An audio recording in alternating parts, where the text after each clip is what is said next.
समस्त को नमस्कार शुभ संध्या। आज स्वामी विवेकानंद लोक संसद अनुगुल जिला विचारधारा विभाग पक्षर 57तम आभासी आलोचना चक्र अनुष्ठित होउची।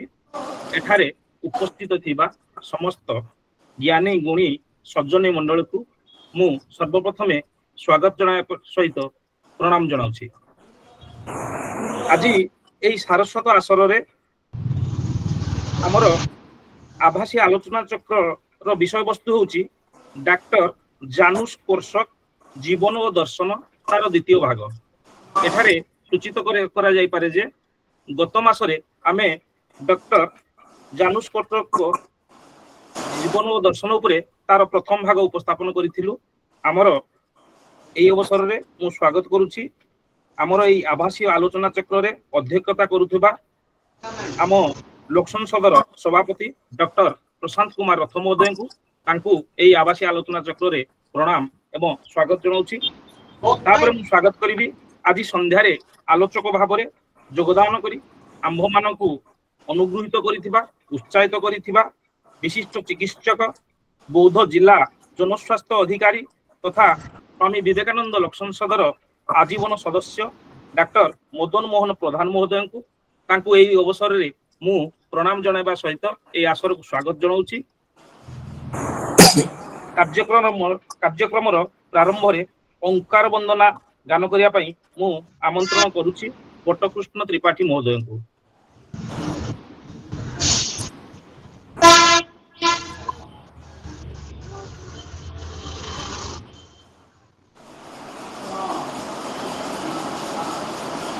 वट सर गोट सर आसी नांती ओ तमे भी कह दिया।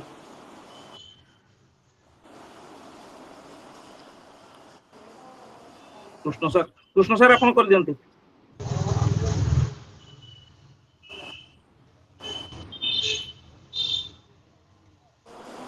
कृष्ण सर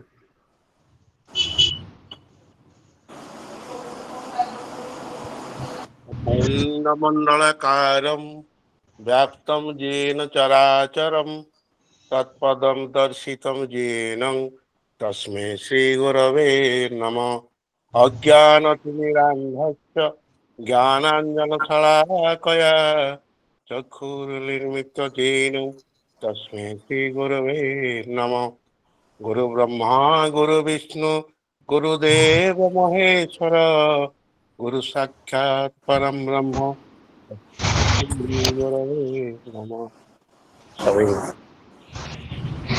धन्यवाद सर। यापर मु मंच को आमंत्रण करुछि भवानी शंकर मिश्र महोदय को स्वामी विवेकानंद दिव्यवाणी पठन करिया को। मोर भक्तिपूर्ण प्रणाम। तुम माने आहार द्वारा शरीर रे साधन करुछ किंतु देहर पुष्टि द्वारा कौन हब जदि तमे ताहाको अन्य मानक कल्याण निमंते उत्सर्ग न कर। तुमे माने अध्ययन आदि द्वारा बुद्धि वृत्तिर विकास साधन करुछ सेथरे बा कौन हब जदि तमे ताहाको अन्य मानक निमंते उत्सर्ग न कर। स्वामी विवेकानंद। धन्यवाद। धन्यवाद सर। यापर मंच को मु आमंत्रण करी आम लोक संसदर सभापति तथा आज आभासी आलोचना चक्र अध्यक्षता करुवा विशिष्ट लेखक कवि डॉक्टर प्रशांत कुमार रथ महोदय को आलोचना चक्र को आम स्वागत जनाइबा सहित अनुरोध करुछि कार्यक्रम आगे नवा। डॉक्टर रथ महोदय नमस्कार। स्वामी विवेकानंद लोक संसद अनुगुल जिला विचारधारा शाखार उपसभापति प्रताप बाबू, सम्मानित अतिथि डॉक्टर मदन मोहन प्रधान महोदय, संपादक कृष्ण बाबू, अनिता मैडम एवं श्रद्धेय विभूषी भूषण संयोजक नरेश चंद्र, रवींद्र बाबू, बटकृष्ण बाबू, संचिता मैडम, पाठचक्र रे जोड़ी होइतिबा मोर प्रिय भौणी भाई भौणी माने। श्रीजुक्त प्रधान पूर्व थर आमको महापुरुष डॉक्टर जानुस कोर्सांक संपर्क रे कहिथिले विशेष भाव में आमको से मुग्ध करते। द्वितीय थर तांकर जीवन और दर्शन जानापी आम पुनश्च अनुरोध करूँ। श्रीजुक्त प्रधान तालचेर डेरा रे जन्म ग्रहण करते। पेशारे से डाक्तर, निशा तांकर धर्म और साहित्य सेवा, जड़े संगठक रूपे से सुपरिचित। स्वामी विवेकानंद लोक संसदर मोगा स्वास्थ्य परिषद राज्य आवाहक। डॉक्टर प्रधान चित्तरंजन दासंकर चित्त भाई द्वारा प्रभावित। एबे से कटक स्थायी अवस्थान करुछंती। संप्रति बौद्ध जिले में कार्य करुछंती। जिला स्वास्थ्य विभाग पब्लिक हेल्थ विभाग रे तालचेर ठारे अवस्थापित अरविंद पाठचक्र और शिक्षा केन्द्र से प्राण प्रतिष्ठाता और फाउंडेशन सभ्य। सर्वोपरि से डाक्तर और शिक्षक, ईश्वर समर्पित मनीष। डाक्तर प्रधान रचित पुस्तक गुड़िक जड़े शिक्षकर कहानी, मु जदि पुणी पिला हो जाती, दृश्य अदृश्य, अदृश्य प्रच्छद इत्यादि इत्यादि।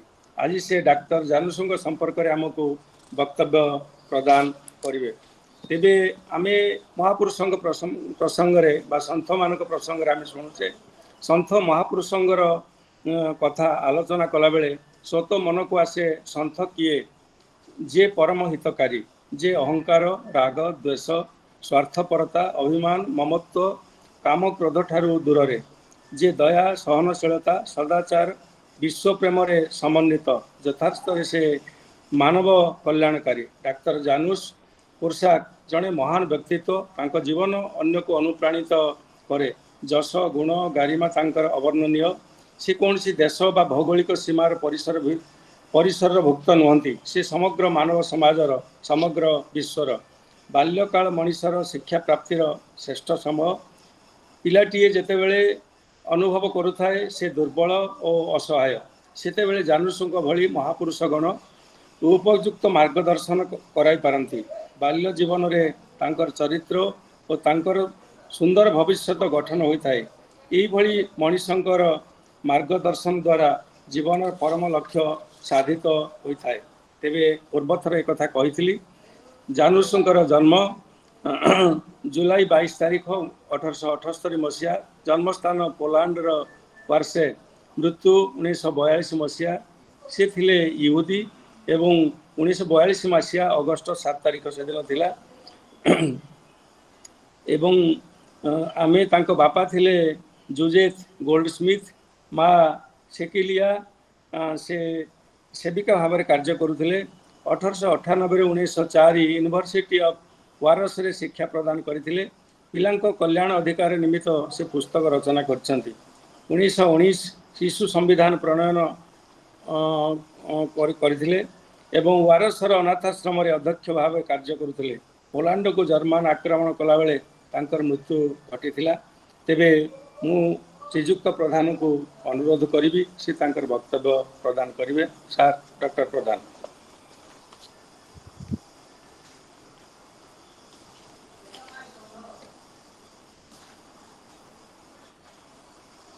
सुंदर भाव रे आपण आज प्रसंग को आनी। मु गत थर सामग्रिक भाव में जानूसकर सां जीवनी एवं तांकर शेष इहलीला संवरण किपरि हला, हिटलर जो गैस चैम्बर को सब पिला नेले संगे केमती गले से विषय कही। एक लोमहर्षणकारी जीवन कहानी एवं सेटा आज मु विशेष भाव में मत जहाँ कृष्ण बाबू कही जे तांकर शिक्षा संबंधी जो जीवन शिक्षा सहित संपर्कित जीवन को किसी उद्धृत करी कहवाई। तेणु विशेष भाव में तांकर से पोर्सन टी को चेष्टा करी आने कहवाई। जदि प्रकृत में तांकर विभिन्न कार्यक्रम को आम आलोचना करवा तो केते थर केते सेसन भी हम। तेणु आज मुझे सीमित करी। मुझे भावुली से जो कहते पिला अधिकार विषय कह अधिकार विषय स्वतंत्र लेखा रही से विषय भी केबे भविष्य में केबे आलोचना करवा। किंतु आज मुझे शिक्षा जो शिक्षा उपरे केमती से करते परीक्षण से विषय कहबी। जो मैंने शिक्षक बंधु मैंने अच्छा कि जो मैंने हॉस्टेल दायित्व थे कौन ठाक से निश्चित भाव जो समर्पित शिक्षक साहाଯ୍य कर ଯେକୌଣସି ଶିକ୍ଷକ ପାଇଁ ତ ନୁହଁ, ଜଣେ ସମର୍ପିତ ଶିକ୍ଷକ ପାଇଁ ସାହାଯ୍ୟ କରିବ। ମୁଁ ଜାନୁଷ ଖୋସାଙ୍କୁ କହିଲା ବେଳେ କହିବି ସେ ଜଣେ ଥିଲେ ଚିକିତ୍ସକ, ଜଣେ ଅଭିଜ୍ଞ ଚିକିତ୍ସକ ଯିଏକି ଶିଶୁ ବିଶେଷଜ୍ଞ, କିନ୍ତୁ ତାଙ୍କ ଜୀବନ ପ୍ରକୃତିରେ ବିତିଗଲା ଚିକିତ୍ସକ ହିସାବରେ ଯେତିକି ନୁହଁ, ଶିକ୍ଷକ ହିସାବରେ। ବାପା ବାହା ହେଇନାହାନ୍ତି, କିନ୍ତୁ ଜଣେ ବାପା ମାର ସ୍ଥାନ ସେ ଗ୍ରହଣ କରିଥିଲେ ଏବଂ ଚିକିତ୍ସକ ଶିଶୁ ଶିକ୍ଷକ ଭାବରେ ରହିଥିଲେ, ସଂଗଠକ ଭାବରେ କାମ କରିଥିଲେ ଏବଂ ଦୁର୍ଦ୍ଦିନ ସମୟରେ ପିଲାମାନଙ୍କୁ ସେ କେମିତି ସହଯୋଗ କରୁଥିଲେ, ତାଙ୍କ ସହିତ ସହାୟତା କରୁଥିଲେ ସେ ବିଷୟ। ତେଣୁ ତାଙ୍କର ଜୀବନ ସମଗ୍ର ଜୀବନଟି ଏକ ଲୋମହର୍ଷଣକାରୀ ଜୀବନ, ଭାରି ନିଷ୍ଠାପର ଏବଂ ସେ ବହୁତ ସାହସୀ ଏବଂ ଯେକୌଣସି ପ୍ରତିକୂଳ ପରିସ୍ଥିତିରେ ଛିଡ଼ା ହେଇ କାମ କରିବାର ଦୃଢ଼ ମନସ୍କ ବ୍ୟକ୍ତି। ତେଣୁ ଆଜି ମୁଁ ଯୋଉ ବିଷୟରେ ଆଲୋଚନା କରିବି ସେଇଠୁ ଆରମ୍ଭ କରିବି। ମୁଁ ଭିଡିଓ ଟିକେ ବନ୍ଦ କରିଦଉଛି ମୋ ନିଜର, କାରଣ ଟିକେ ବ୍ୟାଟେରୀ କମ ଅଛି। ମୁଁ ତାକୁ ଭିଡିଓ ବନ୍ଦ କରୁଛି, ମୁଁ ଏଥିରେ କହୁଛି। ଆମେ ଏଠି ଆଲୋଚନା କଲା ବେଳେ ଆଜି ମୁଁ ଦୁଇ ଭାଗରେ କଥା କହିବି। ତାଙ୍କର ଯୋଉ ଶିକ୍ଷା ପ୍ରଶିକ୍ଷଣଟି ଯୋଉଠି ସେ କରୁଥିଲେ, ସେଇଠି ସେ ନିଜେ ଗୋଟେ ଅନାଥ ଆଶ୍ରମ ଆରମ୍ଭ କରିଥିଲେ। ସେ ପ୍ରକୃତରେ ଅନେକ ଅନାଥ ଆଶ୍ରମରେ ଯୋଗ ଦେଇଥିଲେ ଏବଂ ପିଲାମାନଙ୍କୁ ସାହାଯ୍ୟ କରିବା ପାଇଁ ସେ ନିଜ ଜୀବନକୁ ଯେହେତୁ କରିଥିଲେ, ଅନେକ ପରିଚାଳନା ସମିତି ଅନ୍ୟମାନେ ଅନାଥ ଆଶ୍ରମ କରିଥିଲେ, ସେଥିରେ ସେ ସାହାଯ୍ୟ କରୁଥିଲେ ଏବଂ ସେଠି ଯାଇକି କାମ କରୁଥିଲେ। ଅନେକ କୋଉଠି ସେ ନିଜେ ଅଧ୍ୟକ୍ଷ ହେଇଛନ୍ତି, କୋଉଠି ଆଉ କଣ କରୁଛନ୍ତି, ଏମିତି କରି ହେଇଛନ୍ତି ଏବଂ ଅନେକ ଅନୁଭୂତିକୁ ସେ ନେଇ ସାରିଲା ପରେ ଦେଖିଲେ ଯେ ତାଙ୍କର ଯୋଉ ଇଚ୍ଛା ଅଛି ପିଲାଙ୍କ କାମ କରିବା ପାଇଁ, ସେ ସବୁଥିରେ ସେଗୁଡାକ ହେଇପାରୁନାହିଁ, କାରଣ ଅନେକ ଜାଗାରେ ପରିଚାଳନା ସମିତିର ଲୋକମାନେ ତାକୁ ଅବରୋଧ କରୁଛନ୍ତି ବା ସେଥିରେ ତାଙ୍କୁ ବିଶେଷ ଭାବରେ ଆଲାଉ କରୁନାହାନ୍ତି। ତେଣୁ ସେ ଇଚ୍ଛା କଲେ ସେ ନିଜେ ସ୍ୱତନ୍ତ୍ର ଭାବରେ ଗୋଟିଏ ଅନାଥ ଆଶ୍ରମ ଗଢିବା ପାଇଁ। ସେଇ ଅନାଥ ଆଶ୍ରମର ନାଁ ଦିଆ ହେଇଥିଲା ଆୱାର ହୋମ ବା ଆମ ଭାଷାରେ କହିବା ଆମ ଘର। ଏଇଟା 1919 ମସିହାରେ ତାଙ୍କର ଏଇଟା ଅନୁଷ୍ଠାନଟି ତିଆରି ହେଇଥିଲା। 1919 ମସିହାରେ ଛିଡା ହେଲା, ମୁଣ୍ଡ ଟେକିଲା। 1919 ଆପଣ ଜାଣିଥିବେ, ସେଇ ସମୟରେ ଯୁଦ୍ଧର ଭୟାବହ ଯୁଦ୍ଧ ସରି ଆସୁଛି, ପ୍ରଥମ ମହାବିଶ୍ୱଯୁଦ୍ଧ। ସେଇ ସମୟରେ ଏତେ ଘଟଣା ଘଟିଛି ସେ ଅଞ୍ଚଳରେ ଆମେ ତ କଳ୍ପନା କରିପାରିବା ନାହିଁ। ଆମେ ଓଡିଶାରେ ଥାଇକରି ବିଶ୍ୱଯୁଦ୍ଧ କଥା ବିଶେଷ ଭାବରେ ଆମ ଉପରେ ଝଲକ ବି ବିଶେଷ ପଡିନଥିବ, ଯଦିଓ ପଡିଛି, କିନ୍ତୁ ଏତେ ଝଲକ ତାଙ୍କ ଭଳିଆ ସିଧା ଝଲକ ପଡୁନି। ଯେମିତି ବର୍ତ୍ତମାନ ପାକ୍ ଆଉ ପାକିସ୍ତାନ ଭାରତ ଭିତରେ ଯୋଉ ଗଣ୍ଡଗୋଳ ଯେମିତି ଭାବରେ ଯୋଉ ଟେନସନ ସେ ପାଖରେ ଥିବ, ସେଇ ଟେନସନ କଣ ଓଡିଶାବାସୀ ଆମେ ବୁଝିପାରିବା? ଠିକ ସେଇପରି ଟେନସନରେ ସେମାନେ ସାରା ମାନେ ପାଲେଷ୍ଟାଇନ, ଇସ୍ରାଏଲ, ସେପଟେ ଏସବୁ ବର୍ଷ ନଗରୀ ଯାହା ଯାହା ଆମେ କହିବା ସବୁ ବିଧ୍ୱସ୍ତ ହିସାବରେ ଥିଲା। ସେଇ ସମୟରେ ଇହୁଦୀ ମାନେ ବହୁତ ସଫର କରୁଥିଲେ, କାରଣ ହିଟଲର ବି ଇହୁଦୀ ମାନଙ୍କୁ ପୁରା ମୂଳପୋଛ କରିବା ପାଇଁ ଲାଗି ପଡୁଥିଲା। ଏଇ ସମୟରେ ଏଇଭଳିଆ ଘଟଣା ସମୟରେ ସେଇ ଆମ ଘରଟି ତିଆରି ହେଇଥିଲା। ମୁଁ ତାଙ୍କୁ ଯିଏ ସାହାଯ୍ୟ କରୁଥିଲେ ଦୁଇ ଜଣ ମହିଳା, ମୁଖ୍ୟତଃ ଯୋଉ ମହିଳା ଜଣଙ୍କ ନାଁ କହିବି, ଜଣ ହଉଛି ମାରିନା ଫାଲସ୍କା। ସିଏ କିଭ୍ରୁ ଡାକ୍ତର କୋର୍ସାଙ୍କ ସାଙ୍ଗରେ କାମ କରି ଆସୁଥିଲେ, କିନ୍ତୁ ସବୁ କଥାରେ ଯେ ଡାକ୍ତର କୋର୍ସାଙ୍କ କଥା ସେ ଠିକ ବୋଲି କହୁଥିଲେ ସେ କଥା ନୁହେଁ। ତଥାପି ଡାକ୍ତରଙ୍କର ଅନେକ କଥାକୁ ସେ ଏମିତି ମଜି ଯାଉଥିଲେ ଯେ ଅନେକ ଯୋଉଟା ଡାକ୍ତର ଚାହୁଁଥିଲେ, ସେ ଯୋଉଟା ଚାହୁଁନଥିଲେ, ତା ବାଦ ସେ ଆକର୍ଷିତ ହଉଥିଲେ ଜାନୁଷ କୋର୍ସାଙ୍କ କଥାରେ ଭଳି ଯିବା ପାଇଁ। ଏବଂ ସେ ଅତି ଆଗ୍ରହର ଯେତେବେଳେ ସେ କହିଲେ ଯେ ଜାନୁଷ କୋର୍ସାକ ଚାଲ ଆମେ ଯିବା ଆଉ ଗୋଟେ ଜାଗାରେ, ରୁଚୋକୋରେ ଥିବା ଗୋଟେ ସେଠି କାମ କରିବା ପାଇଁ ଆଉ ଗୋଟେ ଜାଗାରେ, ସେ ତାଙ୍କ କଥା ମାନିଗଲେ ଏବଂ ସେଇଠି ଆସିକି ଅତି ଆଗ୍ରହ ସହିତ ତାଙ୍କ ସହ ଯୋଗ ଦେଲେ। ଏମିତି ଆଉ ଅନେକ ସମର୍ପିତ ଲୋକ ତାଙ୍କ ସାଙ୍ଗେ ଯୋଗ ଦେଲେ ସେ କାମ କରିବା ପାଇଁ। ସେଇଟା ବିଲାନୀ ବୋଲି ଗୋଟେ ଗାଁ, ଐତିହାସିକ ଗାଁ, ୱାର୍ସର ଉତ୍ତରକୁ ସେ ଗାଁଟି ଅବସ୍ଥିତ। ଏବଂ ଏଇଠି ସେ ଆମ ଘର ଯୋଉ ନୂଆ ଅରଫାନେଜ ଆମେ କହିବା, ସେଇଠି ନୂଆ କୋଠାଟି ତାଙ୍କ ତିଆରି ହେଲା। ଏବଂ ଆମ ଘରକୁ ପୋଲାଣ୍ଡ ଭାଷାରେ କୁହାଯାଏ ନାସଜୋଡମ। ଏବଂ ସେଇଠି ଯୋଉ ଅନାଥ ଆଶ୍ରମ କାମ ଆରମ୍ଭ କଲେ, ସେଇଟାକୁ ସେ ଆଗରୁ ଯୋଉ ଅନାଥ ଆଶ୍ରମ ଗୁଡିକ ତିଆରି ହେଇଛି ସବୁ ଧନୀ ଲୋକମାନେ ସାହାଯ୍ୟ କରିଛନ୍ତି, ଅନ୍ୟମାନେ ସାହାଯ୍ୟ କରିଛନ୍ତି, ସେ ସବୁ ହେଇଥିଲା। କିନ୍ତୁ ଏଇଠି ସେ ନିଷ୍ପତ୍ତି ନେଲେ, କାରଣ ଧନୀ ଲୋକମାନେ ଯୋଉଠି ସାହାଯ୍ୟ କରିବେ ସେମାନେ ତାଙ୍କ ଅନୁଯାୟୀ କାମ ହଉ ବୋଲି କହିବେ, ସେମାନେ ତାଙ୍କ ନିଷ୍ପତ୍ତିରେ ନିଶ୍ଚିତ ଜାହିର କରିବେ, ଆମେ ଯେମିତି ଚାହୁଁ ସେମିତି ଚାହୁଁ। ତେଣୁ ଏଇଠି ସେ ନିଷ୍ପତ୍ତି କଲେ, ଆମ ଘର କଥାଟି ଆସିଲା ଯେ ସେ ନିଜେ ୟାକୁ ଲୋକମାନଙ୍କର ପଇସାରେ ତିଆରି କରିବେ, ଲୋକମାନଙ୍କଠୁ ପଇସା ଆଣିକିରି ଯୋଉମାନେ କିଛି ଦେଇକିରି ଆଉ ଚିନ୍ତା କରିବେନି ଯେ ସେମାନେ ଦେଲେ ବୋଲି, ସାଧାରଣ ଲୋକଙ୍କ ମାନଙ୍କ ପାଖରୁ ପଇସା ଯୋଗାଡ଼ କରି, ଅର୍ଥ ଯୋଗାଡ଼ କରି ସେ କରିବେ। ତେଣୁ ସେ କଣ କଲେ, କିନ୍ତୁ ସେ ଚାହୁଁଥିଲେ ଯେ ତାଙ୍କ ଅନାଥ ଆଶ୍ରମଟା ଛୋଟକାଟିଆ ନ ହଉ, ଭଲ କୋଠା ତିଆରି ହଉ ଏବଂ ସର୍ବୋତ୍କୃଷ୍ଟ ଯେମିତି ହବ, ସେଥିପାଇଁ ଗୋଟେ ଯୋଜନା ବି ତିଆରି କରିଥିଲେ। ଏବଂ ସେହି ଅନୁସାରେ ସେ ପ୍ରଥମ ପର୍ଯ୍ୟାୟରେ କେମିତି କଣ କରିବେ, ବହୁତ କଷ୍ଟ ହେଲା ଯେ କୋଠାଟା କେମିତି ତିଆରି କରିବେ, ଯୋଜନା ସିନା ହେଇଗଲା, ତେଣୁ ସେ ତାଙ୍କୁ ବହୁତ ପରିଶ୍ରମ କରିବାକୁ ପଡିଥିଲା ଅର୍ଥ ଯୋଗାଡ଼ କରିବା ପାଇଁ। ସେ ସେଥିପାଇଁ ଚିନ୍ତା ତ କଲେ ଧନୀ ଲୋକଙ୍କ ପାଖରେ ହାତ ପତେଇବେ ନାହିଁ। ପ୍ରଥମେ ତାଙ୍କର ଆଖି ରହିଲା ଶ୍ରମିକ ସଂଗଠନ ଆଡକୁ ସେ ଦୃଷ୍ଟି ପକେଇଲେ, ସେମାନେ କେମିତି ସାହାଯ୍ୟ କରିବେ। ତାଙ୍କର ବିଶ୍ୱାସ, ଏଇ କଥା କହିଲି, ତାଙ୍କର ବିଶ୍ୱାସ ଥିଲା ଯେ ଶ୍ରମିକ ସଂଗଠନ ମାନେ ମୁକ୍ତ ହସ୍ତରେ ଅର୍ଥଦାନ କରିବେ ଏବଂ ଦାନ ଉପରେ କୌଣସି ପ୍ରକାର ସର୍ତ୍ତ ଜାହିର କରିବେ ନାହିଁ। ଯୋଉଠି ଯୋଉଠି ଆମେ ବି ଆମ ଅନୁଭୂତି, ଯୋଉମାନେ ସ୍କୁଲ ମାନଙ୍କ ସହିତ ସମ୍ପୃକ୍ତ ଥିବେ, ସ୍କୁଲ ନିଜେ ତିଆରି କରିଥିବେ କୋଉଠି ଗାଁ ଗହଳିରେ, ଯେତେବେଳେ ଦେଖିବେ ଯେ କୌଣସି ଏମଏଲଏ କି କୌଣସି ଧନୀ ଲୋକ ତାଙ୍କୁ ଦେଇଛନ୍ତି ସ୍କୁଲ ପାଇଁ, ସେ ଧନୀ ଲୋକ ତାଙ୍କର ସର୍ତ୍ତ ରଖିଦେବେ ଯେ ଏମିତି ତମେ କରିବ, ଏମିତି କରିବ, ସେମିତି କରିବ, ଏମିତି ନିୟମ ହବ, ଏମିତି ପିଲା ଆସିବେ, ଏମିତି କରିବେ। କିନ୍ତୁ ଯୋଉଠି ଏଇ ଲୋକମାନେ ଦିଅନ୍ତି, ସେମାନେ ତ ଏମିତି ବେଶୀ ଜାଣିନାହାନ୍ତି ଶିକ୍ଷା ବିଷୟରେ ଅଧିକା, ବା ଏ ବିଷୟରେ ବେଶୀ ସେମାନେ ନିଷ୍ପତ୍ତି ନିଅନ୍ତିନି। ସେ କହନ୍ତି ଯାହା କରୁଛନ୍ତି ଆପଣ ଠିକ କରୁଛନ୍ତି, ସେୟା କରନ୍ତି। ସବୁବେଳେ ଆମର ଯେମିତି ଅନୁଭୂତି, ତାଙ୍କର ସେ ଅନୁଭୂତି। ତେଣୁ ଶ୍ରମିକ ମାନେ କଣ କଲେ, ସେମାନେ ଯେତେବେଳେ ଏଇ ଆହ୍ୱାନଟି ଶୁଣିଲେ, ସେମାନେ ପୂର୍ଣ୍ଣ ପ୍ରାଣରେ ସମର୍ଥନ କଲେ ଜାନୁସ କୋଷାଙ୍କୁ ଏବଂ ତାଙ୍କୁ ଆଉ ସବୁଆଡୁ ସାହାଯ୍ୟ ସହଯୋଗ ମାନେ ମିଳିଲା। ଅର୍ଥ ଯୋଗାଡ଼ ପାଇଁ ସେ କୌଣସି ଆଡଭର୍ଟାଇଜମେଣ୍ଟ କଲେ ନାହିଁ, କୌଣସି ଠାରେ ଭାଷଣ ଦେଲେ ନାହିଁ। ଗୋଟେ ଟିଣ ଡବା ତିଆରି କରିଦେଲେ। ଟିଣ ଡବା କେତେଟା ତିଆରି କଲେ, ଟିଣ ଡବାରେ ସବୁ କଣା କରାହେଇଥିଲା ଉପରେ ସବୁ, ସେଥିରେ ସବୁ ସେ ପଇସା ଯୋଗାଡ଼, ମାନେ ସମସ୍ତେ ପଇସା ପକେଇବେ, ଯିଏ ଯାହା ପାଇଲା ଦେବେ, ଏଇଭଳି ଭାବରେ ଟଙ୍କା ଅର୍ଥ ଯୋଗାଡ଼ କରୁଥିଲେ। ତେଣୁ ଦେଖାଗଲା ଯେ ସେଥିରେ କେବଳ ଶ୍ରମିକ ସଂଗଠନ ନୁହନ୍ତି, ଅନ୍ୟମାନେ ବି ଯୋଗ ଦେଲେ। ଡାକ୍ତରଖାନାର କର୍ମଚାରୀ, ନର୍ସ ଏବଂ ଅନ୍ୟାନ୍ୟ ଚାକିରିଆ ମାନେ ବି ତା ଭିତରେ ଅର୍ଥ ଦାନ କଲେ। କେହି ଅର୍ଥ ଦେଲା କେତେ ନଦେଲା କେତେ କାହା ବିଚାର ନାହିଁ, ସବୁ ଦେଲେ। ଏବଂ ତାପରେ ସଂଗ୍ରହ ହେଲା, ତାର ହେଲା ମାନେ କୋଠା ତିଆରି ହେଲା, ସବୁ ତିଆରି ହେଇଗଲା, ମାନେ ଯାହା ମିନିମମ୍ ଦରକାର ସବୁ ତିଆରି ହେଲା। ତାପରେ ଆରମ୍ଭ ହେଲା ପିଲା ସଂଗ୍ରହ, ମାନେ କାହାକୁ ଆଣିବେ। ତେଣୁ ତାଙ୍କ ସାଙ୍ଗରେ ସମାଜସେବୀ ମାନେ ଯୋଗ ଦେଲେ, ଗରିବ ଅନାଥ ପିଲାଙ୍କୁ ଠାବ କରାଗଲା ଏବଂ ସେମାନେ ନିଷ୍ପତ୍ତି ନେଲେ ସେଇମାନଙ୍କୁ ଅଣାଯିବ, ଗରିବ ଅନାଥ ପିଲାଙ୍କୁ ନିଆଯିବ।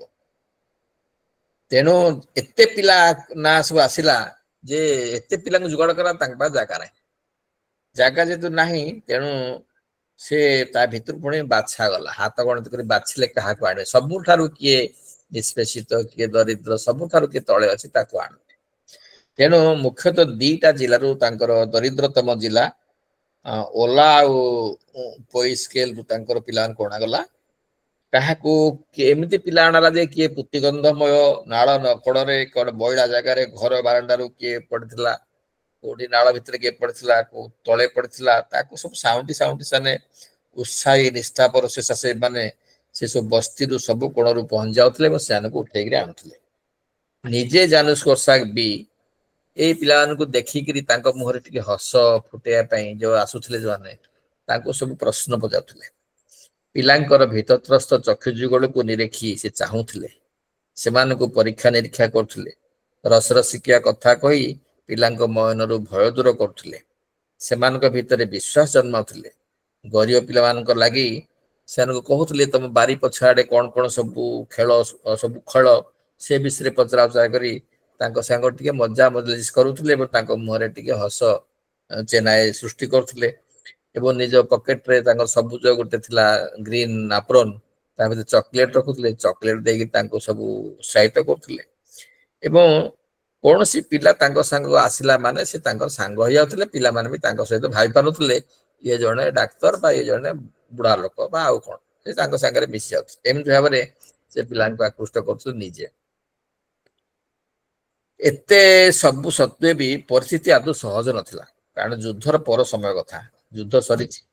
ପୋଲାଣ୍ଡ ଅଧିବାସ ପାଇଁ ବିଶେଷ କରି ଶ୍ରମିକ ମାନଙ୍କ ପାଇଁ ଭାରି କଷ୍ଟଦାୟକ ସମୟ ଥିଲା।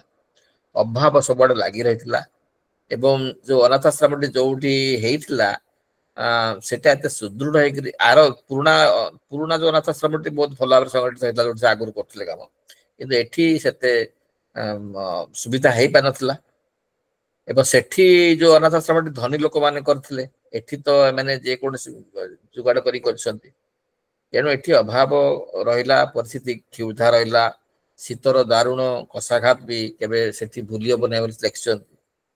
ଏବଂ ଗୋଟେ ଗାଜେଟରେ ତାଙ୍କର ଗୋଟେ ଗାଜେଟରେ ଏ ସମୟରେ ଗୋଟେ ଚିତ୍ର ବାହାରିଥିଲା, ସେ ଲେଖା ହେଇଥିଲା ଏଥିରେ ଏହି ସମୟଟି ଉପରେ ବର୍ଣ୍ଣନା କରି କୋର୍ସା କଣ ଲେଖିଛନ୍ତି ସେତେବେଳେ ସେ ଗାଜେଟରେ, ଯେତେବେଳେ ଆମ ଘର ଅନାଥ ଆଶ୍ରମର ସେତେବେଳେ କୌଣସି ଆସବାବପତ୍ର ନଥିଲା, ସେଜ ନଥିଲା, ଟେବୁଲ ନଥିଲା, ହାତ ଧୁଆ ବେସିନ ନଥିଲା, ଖାଇବା ଟେବୁଲ ପାଇଁ କପଡା ନଥିଲା, କୋଟ ଅଳେଇବା ପାଇଁ କୌଣସି ହାଙ୍ଗର ନଥିଲା ଏବଂ ବହୁତ ଲୋକ ସାହାଯ୍ୟ କରୁଥିଲେ। କେମିତି ସାହାଯ୍ୟ କରୁଥିଲେ? ଯେମିତି ପିମ୍ପୁଡି ମାନେ ତାଙ୍କ ଚାଉଳ, ସେ ଲେଖିଛନ୍ତି ପିମ୍ପୁଡି ମାନେ ବିଭିନ୍ନ ଦିଗରୁ ଖାଦ୍ୟ ସଂଗ୍ରହ କରି ବସାକୁ ଫେରିଲା ପରି ଲୋକମାନେ ସାହାଯ୍ୟ ଯୋଗାଇବା ପାଇଁ ବିଭିନ୍ନ ଦିଗରୁ ଚାଲି ଆସୁଥିଲେ। ଜଣେ ମତେ କହିଲେ, ମୁଁ ସେଠାକୁ ଚିଠିଟିଏ ଲେଖିଦେବି, ମୁଁ ଜାଣିଛି କେଉଁଠୁ ଜାଳ କାଠ ଶସ୍ତାରେ ମିଳିବ, ତମେ ସେଠିକି ଯାଅ ଜାଳ କାଠ ନେଇ ଆସିବ। ଆଉ ଜଣେ କହୁଥିଲେ, ଦୋକାନକୁ ଶୀଘ୍ର ଯାଅ, ସେଠି ମୁଁ ଅଟା ଛାଡି ଆସିଛି, ସେ ଅଟା ନେଇ ଆସିବ, ତମେ ଯଦି ଶୀଘ୍ର ନ ପହଞ୍ଚିବ ଅଟା କିଏ ନେଇଯିବ। ଏହିପରି ବିଭିନ୍ନ ଭାବରେ ଲୋକମାନେ କିଏ ପଇସା, କିଏ ଅଟା, କିଏ ଜାଳ, କିଏ କୋଇଲା ଏମିତି ଭାବରେ ଯୋଗାଡ଼ କରି ଆଣୁଥିଲେ ତାକୁ ଚଳେଇବା ପାଇଁ। ଏବଂ ତେଣୁ ଏଇଭଳି ଭାବରେ ସେଇଟା ମାନେ ସେଇ ସମୟର ଦୁଃଖ କାହାଣୀ ଶିଖିବାକୁ ମିଳୁଥିଲା। ମିସେସ୍ ଫାଲସ୍କା ତାଙ୍କର ଗୋଟେ ଲେଖାରେ ଲେଖିଛନ୍ତି, ପ୍ରଥମ ପର୍ଯ୍ୟାୟରେ ଦେଖା ହେଇଥିବା ଅଭାବ ଅସୁବିଧା ଗୁଡ଼ିକୁ ମାନେ ଆମେ ଭୁଲି ପାରିବୁ ନାହିଁ।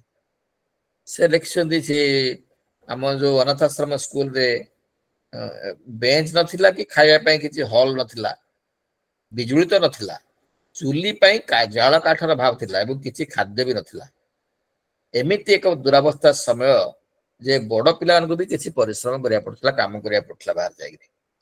ଏସବୁକୁ ହୃଦୟଙ୍ଗମ କରି ସେ କହୁଥିଲେ, କୋର୍ସା କହୁଥିଲେ, ଥାଉ ବିପଦ, ଥାଉ ଏ ଆପଦ, ଥାଉ ଅସୁବିଧା ପଛେ ଆମକୁ ଏସବୁକୁ ଡେଇଁ ଯିବାକୁ ପଡିବ।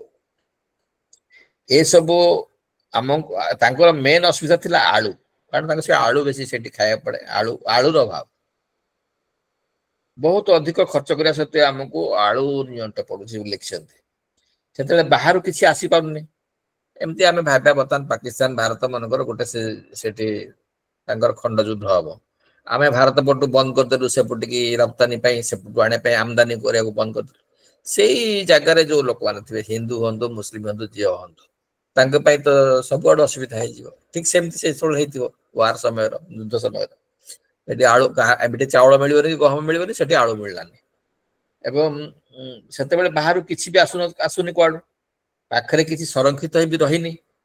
ତେଣୁ ଏଇ ସବୁରେ ଭାରି ଦୁଃଖ ସମୟଟା ତାଙ୍କୁ ସେ କହିଛନ୍ତି।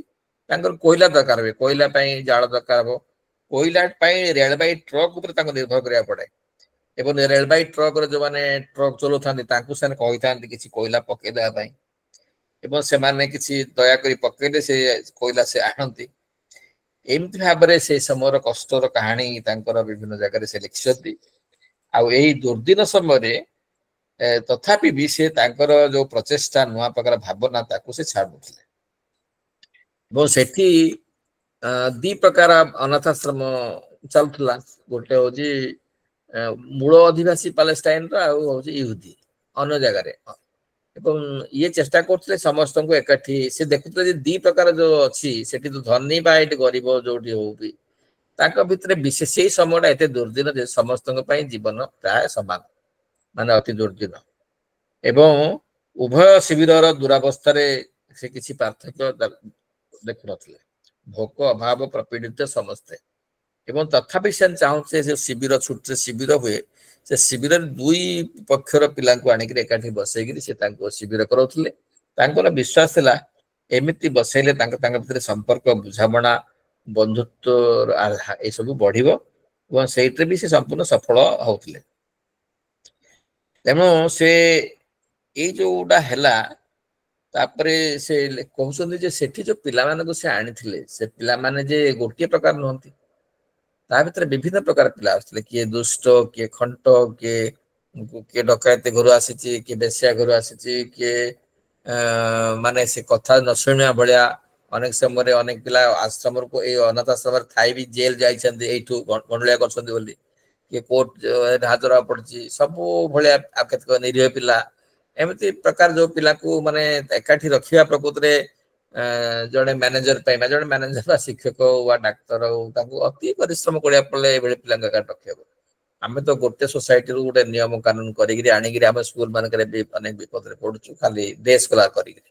ଇଏ ତ ଗୋଟେ ହଷ୍ଟେଲରେ ସେମାନେ ରହିବେ, ସବୁବେଳେ ଖାଇବାକୁ ଯୋଗାଡ଼ କରିବାକୁ ପଡିବ, ବହୁତ ଦୁଷ୍ଟାମି ହଉଥିବ, କିଏ ଗଞ୍ଜେଇ ଟାଣୁଥିବ, କିଏ ମଦ ପିଉଥିବ, କିଏ ଖଣ୍ଡା ଧରିଥିବ, କିଏ ବନ୍ଧୁକ ଧରିଥିବ, କେତେ କଥା ହଉଥିବ ନିଶ୍ଚିତ। ସେ ସମୟରେ ଯେହେତୁ ସ୍ଲମରୁ ଅଧିକାଂଶ ପିଲା ଆସୁଥିଲେ ଏବଂ ତେଣୁ ଏଇଭଳିଆ ଏକ ଦୁର୍ଦ୍ଦିନ ସମୟରେ କିନ୍ତୁ ଇଏ ନିଜେ ଯେହେତୁ ଦୟା ତାଙ୍କ ପିଲାଙ୍କ ହୃଦୟ ପାଇଁ ତାଙ୍କ ହୃଦୟ, ତେଣୁ ସେ ତଥାପି ଦୁଃଖ କରୁଥିଲେ ଅନେକ ସମୟରେ, ତଥାପି ତାଙ୍କ ପାଇଁ ପଛେ ପଛେ ଲାଗି ପଡୁଥିଲେ। ଏବଂ ଅନାଥାଶ୍ରମଟି ତ ଉନ୍ମୋଚିତ ହେଲା 1927 ମସିହାରେ, 1919ରୁ ଠିଆ କରାଇଲେ, 1927 ମସିହା ବେଳକୁ ତାଙ୍କୁ ଉନ୍ମୋଚିତ କଲେ। ତାପରେ ତାଙ୍କର ଚାଲିଲା ତା ଭିତରେ ଶିକ୍ଷା ବ୍ୟବସ୍ଥା କଥା। ଆମେ ସେଇଠି ଯୋଉ ହେଲା ସେ ପ୍ରକୃତରେ କଣ ସବୁ ପରୀକ୍ଷଣ କରୁଥିଲେ ସେ ବିଷୟରେ ଆମେ ବୁଝିବା। ଏଇ ଶିକ୍ଷା ବ୍ୟବସ୍ଥା ପରୀକ୍ଷଣରେ ଏତେ ଉପର ମାନର ପରୀକ୍ଷଣ କରିବା ଭିତରେ ଶେଷରେ ହିଁ ତାଙ୍କୁ ସେ ଅନାଥ ଆଶ୍ରମର 200 ପିଲା ତାଙ୍କ ସାଙ୍ଗରେ ଏମିତି ମିଶି ଯାଇଥିଲେ, ତାଙ୍କୁ ଗୋଟେ ଘର ହେଇଥିଲା, ଠିକ ଘର ଭଳିଆ ଆମ ଘର ହେଇଥାଏ ଅଛି। ଏବଂ ସବୁକୁ ନେଇକିରି ଶେଷରେ ହିଟଲର ଯୋଉ ଗ୍ୟାସ ଚାମ୍ବର କରିଥିଲା, ଟ୍ରକରେ ନେଇକିରି ତାଙ୍କୁ ଛଡାଗଲା ସବୁ ଗ୍ୟାସ ଚାମ୍ବର ଭିତରେ। ତାଙ୍କ ସହିତ ସବୁ ଇହୁଦୀ ସେ ଯେତେ ଥିଲେ ସେଠି ଶିକ୍ଷକ, ପରିଚାରିକା ସମସ୍ତେ ଏବଂ ନିଜେ ଡାକ୍ତର 200 ପିଲା ଯାଇକିରି ସେଇ ଟ୍ରକରେ ଯାଇକିରି ସେଠି କୋଉଠି ପହଞ୍ଚିଲେ ଗ୍ୟାସ ଚାମ୍ବର ଭିତରେ ଏବଂ ସମସ୍ତେ ସେଇଠି ମରିଲେ। ଯଦିଓ ୟାଙ୍କୁ ଅର୍ପଣ କରାଯାଇଥିଲା ଯେ ଆପଣ ଏତେ ବିରାଟ ଡାକ୍ତର, ଏତେ ଜଣେ ବିରାଟ ବୈଜ୍ଞାନିକ, ଆପଣଙ୍କୁ ଆମେ ଛାଡିଦବୁ, ଆପଣ ଛାଡିକିରି ଦେଶ ଛାଡି ପଳାନ୍ତୁ, ପିଲାଙ୍କୁ ଛାଡି ପଳାନ୍ତୁ। କିନ୍ତୁ ସେ ମନା କଲେ, ସେ କହିଲେ ନା ମୁଁ ପିଲାଙ୍କ ସାଙ୍ଗରେ ଗଲେ ପିଲାମାନେ ଖୁସିରେ ମରିବେ, ମୁଁ ତାଙ୍କ ସାଙ୍ଗରେ। ଏଇଟା ଥିଲା ତାଙ୍କ ଶେଷ କଥା। କିନ୍ତୁ ସେଇଠି ଯୋଉ ଏକ୍ସପେରିମେଣ୍ଟଟା କରୁଥିଲେ ଶିକ୍ଷା ପାଇଁ, ଆମେ ସେ ବିଷୟରେ ଟିକେ ଆଜି ବିଶେଷ ଭାବରେ ଆଲୋଚନା କରିବା। ଏଇଟା ହଉଛି ବ୍ୟାକଗ୍ରାଉଣ୍ଡ ମୁଁ କହିଲି, ଆମ ଘର ଯୋଉ ଅନାଥ ଆଶ୍ରମର ବ୍ୟାକଗ୍ରାଉଣ୍ଡ। ଆଉ ସେ ବ୍ୟାକଗ୍ରାଉଣ୍ଡ ପରେ 1942 ମସିହା ଦେଖନ୍ତୁ ଫାଷ୍ଟ ୱାର୍ଲଡ ୱାର ହେଲା, first world war, second world war 1940ରୁ 45 ଭିତରେ ଚାଲିଲା। 1942ରେ ତାଙ୍କର ଏଇ ଘଟଣାଟା ଘଟିଲା, ତାଙ୍କର ନିଆଗଲା। ଏଇ ଭିତରେ ସେ ବୁଢା ହେଇଗଲେଣି, ଶେଷ ବେଳକୁ ତ ବୁଢା ହେଇଯାଇଥିବେ ନିଶ୍ଚିତ ନାହିଁ। ଏବଂ ତାଙ୍କର ନର୍ଭ କାମ କରୁନଥିବ, ମସଲ କାମ କରୁନଥିବ, ତଥାପି ତାଙ୍କ ମେଣ୍ଟାଲ ଏନର୍ଜି ସେ ଏତେ ଥିଲେ ସେଇଥିରେ ନେଇକିରି ସେ ପ୍ରକୃତରେ ଏଇ ଏକ୍ସପେରିମେଣ୍ଟଟି କରୁଥିଲେ। ଯୋଉମାନେ ପ୍ରକୃତରେ ଶିକ୍ଷା ପାଇଁ ଯାହାର ହୃଦୟ ଥିବ, ଯୋଉ ଶିକ୍ଷକଙ୍କର, ଯିଏ ପିଲାଙ୍କର ହୃଦୟକୁ ଦେଖିପାରୁଥିବ ନିଜ ହୃଦୟ ଭିତରେ, ସେମାନେ ପ୍ରକୃତରେ ବୁଝିପାରିବେ ଏଇ ଯୋଉ ସମବେଦନା କଥାଟାକୁ। ନହେଲେ କେହି ଭାବିପାରିବେନି ଯେ ଜଣେ ପ୍ରକୃତରେ ବ୍ୟକ୍ତି ଯେ ପିଲାଙ୍କ ପାଇଁ ଏମିତି ଜୀବନ ଦେଇ ହୁଏ, ପିଲାଙ୍କ ପାଇଁ ଏତେ ପରିଶ୍ରମ କରି ହୁଏ, ଏଇଟା କଳ୍ପନା କରିହବ ନାହିଁ। ଏବଂ ସେ ସେଥିପାଇଁ ଜଣେ ଡାକ୍ତର ହେଇକିରି ସେ ମନସ୍ତାତ୍ତ୍ୱିକ କଥାଟେ ବୁଝିପାରୁଥିଲେ। ପିଲାଙ୍କର ଦେହଗତ ସମସ୍ୟା, ମନଗତ ସମସ୍ୟା, ରାତିରେ କିଏ ଶୋଇଲା ନ ଶୋଇଲା, କିଏ ପରିସ୍ରା କଲା ନ କଲା, ସେ କେମିତି ପରିସ୍ରା କରିବାକୁ ଯାଉଛି, ଲୁଚିକିରି କଣ କଥା ହଉଛି, ଏ ସବୁକୁ ଅନୁଧ୍ୟାନ କରିବା ପାଇଁ ସେ ବ୍ୟବସ୍ଥା କରୁଥିଲେ। ଏବଂ ପିଲାମାନେ କେମିତି ତାଙ୍କ ଅନୁଷ୍ଠାନକୁ ଚଲେଇବେ, ପିଲାମାନଙ୍କ ଭିତରେ କେମିତି ଏକ ନୂଆ ଭାବନା ଆସିବ, ସେମାନେ କେମିତି ଭବିଷ୍ୟତରେ ରାଜନୀତିଜ୍ଞ ହେଇପାରିବେ, ସେମାନେ କେମିତି ଭବିଷ୍ୟତରେ ଠିକ ଭାବରେ ସଂସାରକୁ ଚଳେଇ ପାରିବେ ଯୋଉ ଭବିଷ୍ୟତ। କାରଣ ସେ କହୁଥିଲେ ଏମାନେ ହିଁ ତ ଭବିଷ୍ୟତ, ଆମେ କଣ ଭବିଷ୍ୟତ। ତେଣୁ ଯୋଉମାନେ ଭବିଷ୍ୟତ ତାଙ୍କୁ ଆମେ କେମିତି ତିଆରି କରାଯିବ। ଏବଂ ସେ ଭବିଷ୍ୟତ ପୁଣି ଏଇ ପିଲାମାନଙ୍କୁ, ଯୋଉ ପିଲାମାନେ ବସ୍ତିରୁ ଆସିଛନ୍ତି, ଯୋଉମାନଙ୍କ ଭିତରେ ମାନେ ସେ ମାନେ ତାଙ୍କ ଭିତରେ ବି ଗୋଟେ ମାନେ ଆତ୍ମା ଅଛି, ସେ ଭଗବାନ ଅଛନ୍ତି, ସେ ଆମେ କହିବା ଆମ ଭାଷାରେ, ଭାରତୀୟ ଭାଷାରେ, ତାଙ୍କ ଭିତରେ ଯୋଉ ଆତ୍ମା ଅଛି, ତାଙ୍କ ଭିତରେ ଗୋଟେ ସମ୍ଭାବନା ଅଛି, ସେ ତାକୁ ହିଁ ଲକ୍ଷ୍ୟ କରୁଥିଲେ। ସେଇ ତାଙ୍କୁ ଆଉ କିଛି ଦେଖାଯାଉନଥିଲା ଯେ ପ୍ରତିଟି ପିଲା ଭିତରେ ଗୋଟେ ବିରାଟ ସମ୍ଭାବନା ଅଛି। ସେ ବର୍ତ୍ତମାନର ପରିସ୍ଥିତିରେ ପଡିକିରି ସେ ବର୍ତ୍ତମାନ ବାୟା ହଉଛି, କିନ୍ତୁ ତାକୁ ସେଇଠୁ ଉଦ୍ଧାର କରି ସେଠିକି ନିଆଯିବ। ଏଇଟା ଥିଲା ତାଙ୍କର ପରୀକ୍ଷଣର କଥା। ତେଣୁ ଏଇଠି ତାର ମୌଳିକ ଉଦ୍ଦେଶ୍ୟ ଥିଲା ଯେ ସେଇ ଶିକ୍ଷା ବ୍ୟବସ୍ଥାରେ ଯେ ଶିଶୁକୁ ଭଲ ଭାବରେ ବୁଝିବା ଏବଂ ତଦନୁସାରେ ଶିଶୁ ପାଇଁ ଅନୁକୂଳ ପରିବେଶ ଟିକେ ଗଢି ତୋଳିବା। ଏଇଟା ଥିଲା ତାଙ୍କର ମୂଳ କଥା, ଶିକ୍ଷା ବ୍ୟବସ୍ଥାର ମୌଳିକ ଉଦ୍ଦେଶ୍ୟ। ମାନେ ଶିଶୁକୁ ଭଲ ଭାବରେ ବୁଝିବା ଏବଂ ସେହି ଅନୁସାରେ ଶିଶୁ ପାଇଁ ଅନୁକୂଳ ପରିବେଶଟେ ତିଆରି କରିବା। ଏଇଟା ହଉଛି ଆମ ସବୁ ଶିକ୍ଷା ପଲିସିରେ ସେଇ କଥା କୁହାହଉଛି ଯେ ଚିଲଡ୍ରେନ୍ସ ଫ୍ରେଣ୍ଡଲି ଏନଭାଇରନମେଣ୍ଟ ସବୁ ଆମେ କହୁଛୁ, କିନ୍ତୁ ଚିଲଡ୍ରେନ୍ସ ଫ୍ରେଣ୍ଡଲି ଅନୁଭବ ଫ୍ରେଣ୍ଡଲି ଏନଭାଇରନମେଣ୍ଟ କ'ଣ ତାକୁ ଆମେ ବୁଝିପାରୁଛୁ କେବେ? ଅନେକ ଆଡୋଲେସେଣ୍ଟ କଥା ମାନେ ପଢିଥିବେ, ଆଡୋଲେସେଣ୍ଟ ସାଇକୋଲୋଜି, କୈଶୋରର ମନସ୍ତାତ୍ତ୍ୱିକ ଦିଗଟି କ'ଣ ଜଣେ ବୁଝିପାରିଥିବେ, ପଢିବେ କେବେ, ତାହେଲେ ସେ ବୁଝିପାରିବେ ଯେ ପ୍ରକୃତରେ ଆମେ କିଛି ବୁଝିନାହୁଁ। ପିଲା କ'ଣ ଭାବୁଛି ମୁଁ ଜାଣିପାରୁନାହିଁ, ମୁଁ କିନ୍ତୁ ମୋ ଅନୁଯାୟୀ ପିଲାକୁ ମୋ ଅନୁଯାୟୀ ମନେଇବାକୁ ଚେଷ୍ଟା କରୁଛି। ସେଇଟା ଚିଲଡ୍ରେନ୍ସ ଫ୍ରେଣ୍ଡଲି ଏନଭାଇରନମେଣ୍ଟ ନୁହଁ। ପିଲାକୁ ବୁଝିବା it's a very difficult task. ଏଠି ହେଉଛି ସାଇକୋଲୋଜିର କଥା। ସେଇ ପାର୍ଟଟାକୁ ଆମେ ତ କେବେ ବୁଝିନୁ। ଆମେ ତ ଏଇ କ'ଣ ଆମର ହଉଛି ଯେ ଗୁରାଏ ଆମ ଯୋଉ ବ୍ୟବସ୍ଥା ବର୍ତ୍ତମାନ ଚାଲିଛି ଯେ ଗୁରାଏ ମେଣ୍ଢା ଆସିଛନ୍ତି, ସେ ମେଣ୍ଢାକୁ ପଲକୁ ଚଲେଇବା, ଆମେ ସେଇଟା ହଉଛି ଆମ ଶିକ୍ଷା ବର୍ତ୍ତମାନ ପାଇଁ। ଯେତେ ଯାହା ଆମେ ପଲିସି ତିଆରି କଲେ ବି ଆମେ ଯେତେ ଲେଖିଛୁ ବଢିଆ ବଢିଆ ୱାର୍ଡିଂରେ ଆମେ ଲେଖା ହଉଛି ଚିଲଡ୍ରେନ୍ସ ଫ୍ରେଣ୍ଡଲି ଏଜୁକେସନ ସବୁ ଲେଖୁଛୁ, କିନ୍ତୁ children's friendly education, children's psychology ତା ପାଇଁ କ'ଣ ଶିକ୍ଷକ ବୁଝିବ କେତେ, ଶିକ୍ଷକ ଜାଣିବ କେତେ? ଜଣେ ଶିକ୍ଷକ ମାର ହୃଦୟ ଧରି ନ ପାରିଲେ ମା ବୁଝିପାରିବ ପିଲା କଥା। ଶିକ୍ଷକ ମା ନ ହେଇପାରିଲେ ଶିକ୍ଷକ ହେଇପାରିବ ନାହିଁ। ଯଦି ସେମିତି ଆମେ କହିବା ଚିଲଡ୍ରେନ୍ସ ଫ୍ରେଣ୍ଡଲି ଏନଭାଇରନମେଣ୍ଟ, ଯଦି ଜଣେ ପ୍ରିନ୍ସିପାଲ ସେ ଯଦି ମା ନ ହେଇପାରିଛି ସିଏ ବୁଝିପାରିବନି ତା ଶିକ୍ଷକ କଥା ବୁଝିପାରିବ। ମାନେ ମୁଁ ବାପା କହୁନି, ମା କହୁଛି, କାରଣ ମା ବୁଝିପାରେ ପିଲା କଥା।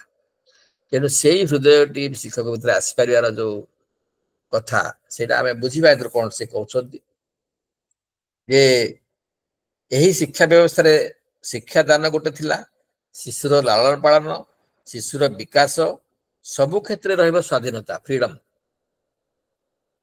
ମୋ ଆଡଲ୍ଟ ମାନେ ଯେମିତି ଚାହିଁବେ, ବଡ ମାନେ ଯେମିତି ଚାହିଁବେ ପିଲା ସେମିତି ହେବ, ସେମିତି ନାହିଁ। ତାଙ୍କ ଅନୁଯାୟୀ ଆମକୁ ଏଇ ସବୁ ବ୍ୟବସ୍ଥା କରାଯିବ, ସେଟା ପ୍ରିନ୍ସିପଲ। ତେଣୁ ଏସବୁ କଲା ଭିତରେ ଶିଶୁ ଭିତରେ ସୁରକ୍ଷିତ ଭାବରେ ଜୀବନ ବଞ୍ଚିବାର ମନୋବଳ ସେ ଫିଲ୍ କରିବ ଯେ ମୁଁ ଆସିଓର୍ଡ, ମୁଁ ପ୍ରୋଟେକ୍ଟେଡ, ଏବଂ ତା ଭିତରେ ଜୀବନ ବଞ୍ଚିବାର ମନୋବଳ ଆସିବ ଏବଂ ଶୃଙ୍ଖଳାଗତ ଜ୍ଞାନ ବିକଶିତ ହେବ। এইটা হচ্ছে তাଙ୍କ ପ୍ରିନ୍ସିପଲ, ଓଭରଅଲ ପ୍ରିନ୍ସିପଲ ତାଙ୍କ ଶିକ୍ଷାରେ। ତେଣୁ ସେ ତାଙ୍କର ଗୋଟେ ଆୱାର ହୋମ ଉପରେ ଗୋଟେ ଅଛି ଏକ୍ସପିରିଏନ୍ସ ଲେଖାଟେ ଶ୍ରୀମତୀ ଫାଲସ୍କାର। ସିଏ ଲେଖିଛନ୍ତି ଗୋଟେ ପ୍ରବନ୍ଧରେ ଯେ ନ୍ୟାୟ, ଭ୍ରାତୃତ୍ୱ, ସମାନ ସୁବିଧା ସୁଯୋଗ ଓ କର୍ତ୍ତବ୍ୟର ନୀତି ଉପରେ ପର୍ଯ୍ୟବେସିତ କୈଶୋର ଗୋଷ୍ଠୀ ଗଢିବା ହଉଛି ଆମର ଇଚ୍ଛା। ପୂର୍ଣ୍ଣ ବିକଶିତ ପ୍ରଦେଶ ଅନୁରାଗୀ ସଂଗଠନ ଛଡା ଅନ୍ୟ କାହାକୁ ଅନୁସରଣ କରିବା ପାଇଁ ଆମ ପାଖରେ କୌଣସି ଦୃଷ୍ଟାନ୍ତ ନାହିଁ। ଆମେ ଏହାକୁ ଶିଶୁ ଉପଯୋଗୀ କରାଇ ପ୍ରବର୍ତ୍ତନ କରିବାକୁ ଚେଷ୍ଟା କରିବୁ। ବାଧ୍ୟବାଧକତା ଉପରେ ନିର୍ଭର ନ କରି ଆମେ ଏହି ଗୋଷ୍ଠୀଗତ ଜୀବନକୁ ବଞ୍ଚିବାକୁ ସ୍ୱେଚ୍ଛାକୃତ ଭାବରେ ଗ୍ରହଣ କରିବାର ଉପାୟଟିକୁ ଅବଲମ୍ବନ କରିବୁ। ଏହି ଉତ୍ସାହପ୍ରଦ ଗୋଷ୍ଠୀଗତ ଜୀବନର ବିକାଶ ପାଇଁ ଆମେ ପରିତ୍ୟକ୍ତ ତଥା ଖ୍ୟାତି ହରାଇଥିବା ନୈତିକ ବ୍ୟବସ୍ଥା ଗୁଡ଼ିକରେ ପରିବର୍ତ୍ତନ ଆଣିବା ପାଇଁ ଲକ୍ଷ୍ୟ ରଖିଛୁ। ମାନେ ଗୋଟେ ଭେରି ରିଭଲ୍ୟୁସନାରୀ ଷ୍ଟେପ୍ସ ନେବାକୁ ଚାହୁଁଛନ୍ତି। ଶିଶୁର ବିକାଶ ଧାରାକୁ ନୂଆ ଢାଞ୍ଚାରେ ପକାଇବା ବା ପରିବର୍ତ୍ତନ କରିବାର ଅଭିପ୍ରାୟ ଆମର ନାହିଁ।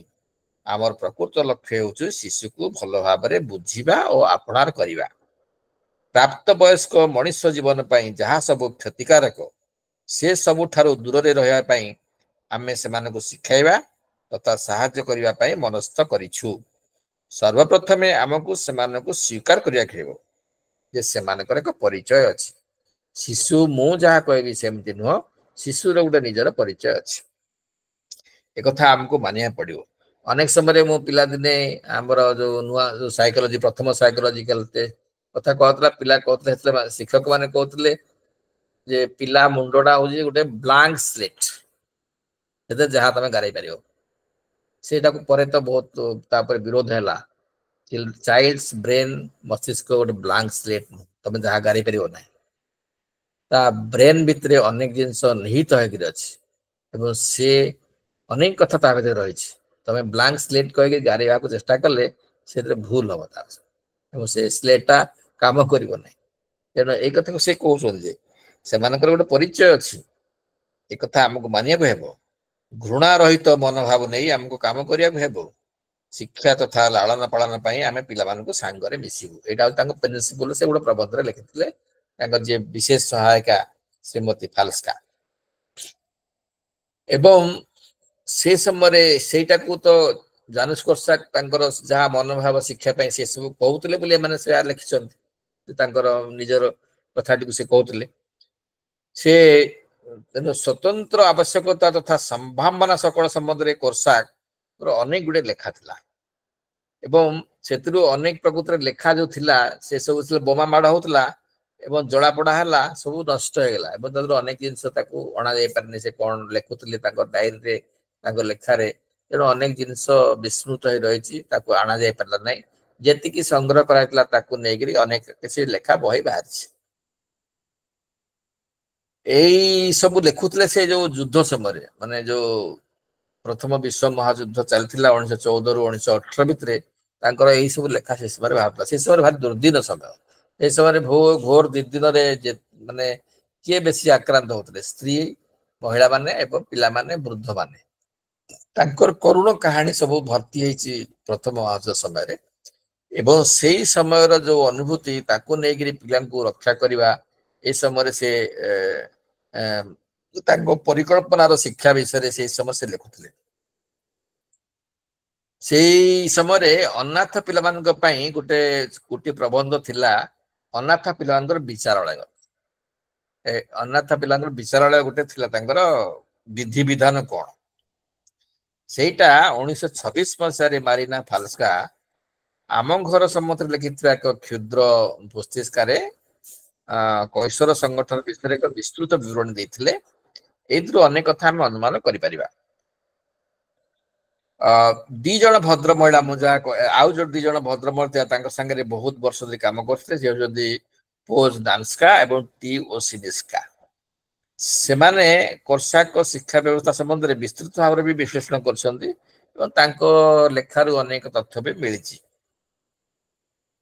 तेणु पिला विभिन्न श्रेणी विभक्त करते किए सेठी एवं से जो श्रेणी विभक्त करते वर्णना करा से कहते गोटे उपन्यास भाया लगे पिलाटी केउ श्रेणी अंतर्भुक्त से पिलार बुद्धि बा धी शक्ति को विचार कर आम तो ए केजी रु पाठ पढ़ा को आरंभ कला बेले परीक्षा करूँ केजी रे से एडमिशन करे पिला परीक्षा करा परीक्षा कला बापमा भी परीक्षा दौरान आसिक इज ए वेरी इंडिसेंट पिला को परीक्षा करी केजी रे एडमिशन करवा प्राइवेट स्कूल मान जमी चली इट इज वेरी प्रकृति अपमानित कथा से सब को विचार करा बुद्धि बा धी शक्ति को विचार को पिलार आचरण व्यवहार को मापकाठी भाव में ग्रहण करा से समय श्रेणी गुड़िक निमंते निम्नोक्त ढंग से विभक्त करा गोटे केमती विभक्त करा देखो लिखाई अनभिज्ञ अकुशली उदासीन प्रिय साथी नागरिक राजा पिला बंधु इत्यादि या छड़ा कर्मी सहकर्मी एमती करता से विभक्त कर पठाऊला एवं जदि किए चाहे जे ना मुझे रही मुझे जी ताले से पुणी गोटे निष्पत्ति हम से निष्पत्ति है जीव परस्पर कोड़ा जे एडा बंधा स्ट्रिक्ट रूल जे से रहा पिला चाहिए मुझे पटे जी बुझे दिया या अर्थ कौन ता अर्थ कौन ए ग्रुप मान कौन से ग्रुप मान जहाँ को जहाँ भल न लगे से जीव तेणु वयस्क माने पिला विभिन्न श्रेणी को पठा नुले वयस्क माने जहाँ कहली जे शिक्षक कहे तू जा ए ग्रुप को तू जा बी ग्रुप को तू जा से पिला माने निजे भोट देउथले से माने निज पई नियम टी तैयारी करथले एवं यही नियम अनुसार विभिन्न श्रेणी को जाउथले जदि केही चाहि म आगुर कहली जे तले श्रेणी परिवर्तन करिवो एजम एथरा आउ थरे भोट हबो तेणु एटा होची तांकर गोटे प्रिंसिपल सेट थिला तांकर गोटे विचारालय थिला जेटा गोटे बड़ कथा तांकर गोटे विचारालय थिला माने कोर्ट पिलांकर विचारालय डाको पिलांको कोर्ट गोटे लोकसभा थिला पार्लियामेंट भी थिला से पार्लियामेंट को 22 जन छात्र प्रतिनिधित्व करते पार्लियामेंट अधिवेशन वर्ष को थरे होता पिला भितर उभय रात्रि और दिन प्रति महला सकाशे अलग अलग परिचारक बछा जाते बड़ पिला भितर परिदर्शक सुपरभाइजर बछा होते अभिभावक भूमिका ग्रहण करने पिला भितर बछा होते पिला को टेंट करा टेमिंग करा सेमिति केमिति से गोटे पार्लियामेंट को चलेबे से अभिभावक केमती बड़ पिला ए सबु रे एंगेज कराउतला तांकर से नॉलेज एवं तांकर स्किल केमिति बढ़िबो से दिगरे से तो गाइड कराउतला माने पछरे थाई गाइड करतले कि तांको आको छाडी कि सने कराउतले एवं सेतिबे गोटे संविधान सान तयारी करतले पिलांको विचारालय परिचालन गोटे संविधान कॉन्स्टिट्यूशन भी तयारी हेतला एवं एई एहा को कहउतला अनाथ आश्रम रो आईन बही एवं ଏହା ଅତି କୁନି ପିଲାଠୁ ଆରମ୍ଭ କରି 14 ବର୍ଷ ପିଲା ପର୍ଯ୍ୟନ୍ତ ସମସ୍ତଙ୍କ ଜୀବନ କାମକୁ ନିୟନ୍ତ୍ରଣ କରୁଥିଲା ସେ ଆଇନ ବହିରେ 14 ବର୍ଷ ପିଲାଠୁ ମାନେ ତଳ ପିଲା କୁନି ପିଲା କେଜି ପିଲା ହେଇଥିବ ମନକର କେଜି ରୁ 14 ବର୍ଷ ପିଲା ସମସ୍ତଙ୍କୁ ସେଟା ବସାଇଥିଲା ଏବଂ ସେଥିପାଇଁ 22 ଜଣ ପ୍ରତିନିଧି ଥିଲେ ତାଙ୍କ ପାଇଁ ଗୋଟେ ଟେବୁଲ ଥିଲା ଗୋଟେ ଟେବୁଲ ରେ ଉପରେ ଗୋଟେ ଚାଦର ବସାଇଥିଲା ସବୁଜ ରଙ୍ଗର ଚାଦର ତାପରେ ବସିକିରି ସେ ତାଙ୍କର ବିଚାର କରୁଥିଲେ ए टेबुल पार्लियामेंट हाउस एवं एटा गोटे विराट परीक्षण जे पिला माने सेमति किमति ताको ए कॉन्स्टिट्यूशन को यूज करी पार्लियामेंट को चलेबे एवं सबंगर एटा को चलेबे एटा गोटे विराट परीक्षण ताकर आरंभ होतला एवं विचारालय अधीन रे सीमित क्षमता विचारालय रे विशेष क्षमता नथिला बहुत कम क्षमता दियातला कोर्सा को समस्त सीधा सड़क जायगिरी अभियोग जणा पई पिलांगर अधिकार थिला पिला माने विचारालय तो करा होला किंतु साधारण अभियोग गुडा कोर्सा डायरेक्टली भी शुणुथिले पिलांको बयस बुद्धि अनुसार सेमानको काम खंजा जायतिला पिला मानको पोस्ट कार्ड आकार पुरस्कार दियाउतला एपरि कि सम्मान बोधयुक्त व्यवस्था आम घर श्रृंखला को सुरक्षित रखि परतला एवं समग्र परिवेश को जीवंत रखुतला अनुष्ठान नियम को समस्त भला भाबरे बुझुथिले प्रति महला पई अलग अलग टिपा खाता तयारी कराइतला परिचारक मानक पई दियाइथा स्वतंत्र टिपा खाता रे सब किछि लेखि करी जणाइ दियाउतला एवं पिलानकर काम को गोटे प्रकार मूल्य दियाउतला ताको मूल्य गोटे प्रकार यूनिट ताको होतला उद्यम एकक बा इफोर्ट यूनिट सेही माध्यम रे ताको प्रकाश कराउतला कोन कोन सन काम कले आधा घंटिया काम को गोटे उद्यम बोली कहउतला एवं सब किछि को एक स्वतंत्र कलापटा रे माने समस्त जेमि जानमी स्वतंत्र कलापटा हेते रखाइतला विस्तृत भाव से लिखा होतला प्रांजल भाव सब जानी पारथले जे आखी पिलानकर आखी जे देखि पारिबो जेति हाइट रे सेति हाइट रे से सब रखाइतला फले सब किछि कोन हला न हला सब पिला जानी पारिबे ये गोटे आ गोटे एक्सपेरिमेंट तांकर से शिक्षा व्यवस्था थिला एवं टिपा खाता गुडी को जो थिला पिलांका से गुडी को किति परिष्कार परिच्छन्न हेतिबो तांकर विभिन्न घटनावली लेखा पय केम लेखाबो दरखास्त फॉर्म केमति लेखा दियो ए सबुर टिप्पणी ता भीतर रखाइतला एपरि कि विदेशी मुद्रा वाणिज्य व्यवसाय संबंध रे मध्य से टिपा खाता लेखा होतला अनाथ आश्रम रो पिला माने बाहर को जतले बुली जिवे बा बाहर परिदर्शक माने अनाथ आश्रम को आसुतले से सब भी टिपा खाता रे लेखा होतला सब किछि ताको टिपा खाता थिबो एई भलिया सेटा गोटे आउट एक्सपेरिमेंट तापरे एई जो चलीला काम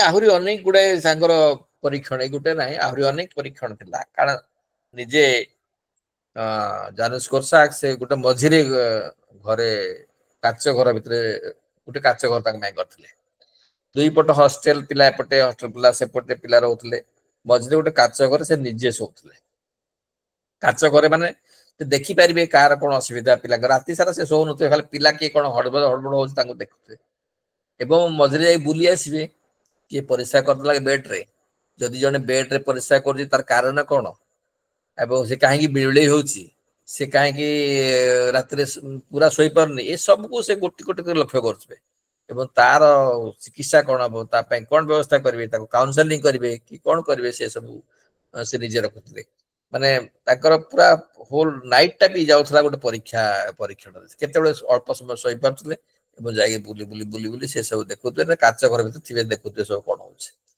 तेन ताकर प्रति पिलाटी रो काहे कि सेमते होची से विषय रे मनोसात्विक दिगोर हो बा शारीरिक दृष्टिकोण हो ता विषय से बुझी अति अति अति जने पिलांको हृदय सहित मिसी न गले एभडी परिश्रम बा कहण पय करिवो से तो बाहा निजे हे नांती कि सब जगह पिला तांकर पिला माने बाप मार उभय बाप मार का दायित्व से नेइकरी चलुथिले तेणु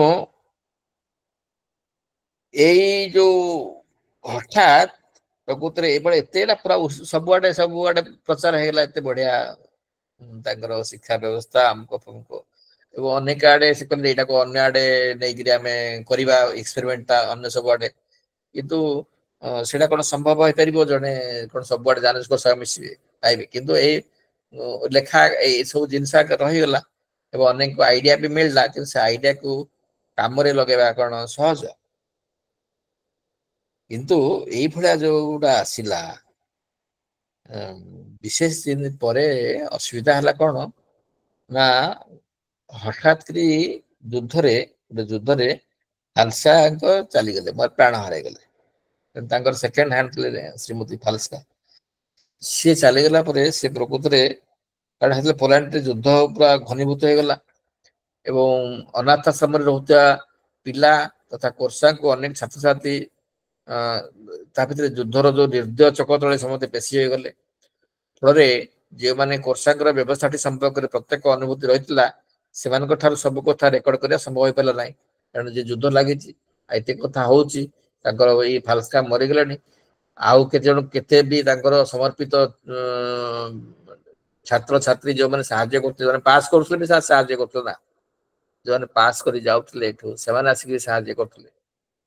ସପ୍ତାହକୁ ଥରେ ସେମାନେ ଯୋଉଦିନ ପାସ୍ କରୁଥିଲେ ତାଙ୍କୁ ସପ୍ତାହକୁ ଥରେ ଆସିବ, ଏଠି ଶୁଣିବ, ସବୁ କଥା କରିବ, ସେ ସବୁ କରୁଥିଲେ। ଏଇ ଅନେକ ତା ଭିତରେ ମରିଗଲା ଗଲେ ଯୁଦ୍ଧରେ। ତେଣୁ ସବୁ କଥାକୁ ରେକର୍ଡ କରିବା ସମ୍ଭବ ହେଲା ନାହିଁ। ତେଣୁ ପରେ କିଛି ରେକର୍ଡ କରାହେଇନି। ତେଣୁ ଏଇ ବ୍ୟବସ୍ଥାଟା ଯେ ଠିକ ସକ୍ସେସଫୁଲ ହେଲା କି ଭାଙ୍ଗିଲା କି ରହିଲା, ଏ ବିଷୟରେ ବିଶେଷ ଅନେକ ପରେ ଲୋକ ନାହିଁ, ଅନେକ ଜାଣିପାରିଲେ ନାହିଁ ବାହାର ଲୋକ। ସେ କହିଲେ ନାହିଁ କିଛି ତାଙ୍କର ବ୍ୟବସ୍ଥା ଏତେ ଠିକ ଠାକ ନଥିଲା ବୋଲି ସେମାନେ ଅନେକ କହିଲେ। ସେମାନେ ଜାଣିଥିଲେ ଭିତରେ ସେମାନେ ଜାଣିଛନ୍ତି, ଭାଙ୍ଗିଗଲା ପରେ ତ ତାର କିଛି ରହିଲା ନାହିଁ। ତେଣୁ ଅନେକ ସମୟରେ କିଛି ଜାଗାରେ ବି ସମାଲୋଚନାର ସଜବାବ ସେ ହେଇଥିଲେ। ତାଙ୍କର ଏ ସବୁ ଯେତେବେଳେ ହେଲା ଏମିତି, ତାଙ୍କ ଭିତରେ ପୁଣି ଏଇ ଯୋଉ ଅସୁବିଧା ହଉଥିଲା, ବୁଢା ହେଇଗଲାଣି, ତାଙ୍କର ଏନର୍ଜି ପଳେଇଗଲାଣି ଶେଷ ବେଳକୁ। ସେପରେ ଯୋଉ ଛୁଆ ମାନେ ଏଠିକି ଆସୁଥିଲେ, ସେ ତ ବିଭିନ୍ନ ଜାଗାରୁ ଆସିଥିଲେ, ମାଗରୁ କହିଛି, କିଏ ବସ୍ତିରୁ ଆସିଛି, କିଏ ସବୁ ଜାଗାରେ ଯେ ଜ୍ଞାନେଶ୍ୱର ସାରଙ୍କ ସଦା ସାରଙ୍କୁ ଟାଣିକି ରଖିପାରିବ, ସେମାନଙ୍କୁ ମଜେଇକି ରଖିପାରିବ, ସେମିତି ସମ୍ଭବ ହଉନଥିଲା। କାରଣ କେତେ ପିଲା କିଏ ଆସିଛି, ମୁଁ କହିଲି ଖଣ୍ଟ, ଚୋର ଡକାୟତି, ବେଶ୍ୟା, ଏ ସବୁ ବିଭିନ୍ନ ପ୍ରକାର ଘରୁ ଆସିଛନ୍ତି ନା। ତେଣୁ ଅନେକ ସମୟରେ ସେମାନେ ଏଇ ପରିସ୍ଥିତିରେ ବାହାରକୁ ପଳେଇ ଯାଉଥିଲେ, ମାନେ ଡେଇଁକିରି ବାଡ ଡେଇଁକିରି ବାହାରେ ଯାଇକିରି ପୁଣି ଦୁଷ୍ଟାମି କରୁଥିଲେ। ତା ଭିତରେ ଅନେକ କୋର୍ଟ ଯାଉଥିଲେ, ଜେଲ ଯାଉଥିଲେ, କେତେବେଳେ ମାନସିକ ଡାକ୍ତରଖାନାକୁ, ମାନେ ଆସାଇଲମକୁ ଯାଉଥିଲେ, ସାଇକାଟ୍ରିକ ଆସାଇଲମକୁ। ଏସବୁ ଅନେକ ସମୟରେ ବିବ୍ରତ କରୁଥିଲା, ବିବ୍ରତ କରି ପକଉଥିଲା। ତଥାପି ସେ ପଜିଟିଭ ଥଟ୍ ରଖିକିରି ପୁଣି ବାହାରି ପଡୁଥିଲେ, ନାଇଁ କଣ ଗୋଟେ କରିବାକୁ ପଡିବ। କେତେ ପିଲା ତା ଭିତରୁ ଡେଇଁକିରି ଯାଇକିରି ବାହାରେ କୁକୁର ଗୋଡେଇ ଗୋଡେଇ ଧରୁଥିଲେ ବା କଂସେଇ ସାରୁଥିଲେ, ମାନେ ତାଙ୍କୁ ମାରୁଥିଲେ କୁକୁର, ଏମିତି ବିଭିନ୍ନ ପ୍ରକାର କାମ କରୁଥିଲେ ବାହାର ଯାଇକିରି। ଏ ସବୁକୁ ସମ୍ଭାଳିବା ଭାରି କଷ୍ଟ ହଉଥିଲା, କାରଣ ତାଙ୍କର କିଛି ଲୋକ ମାନେ ଅତି ପରିଚାରିକ ସାହାଯ୍ୟ କରୁଥିବା ଲୋକମାନେ ଚାଲିଗଲେ ନା।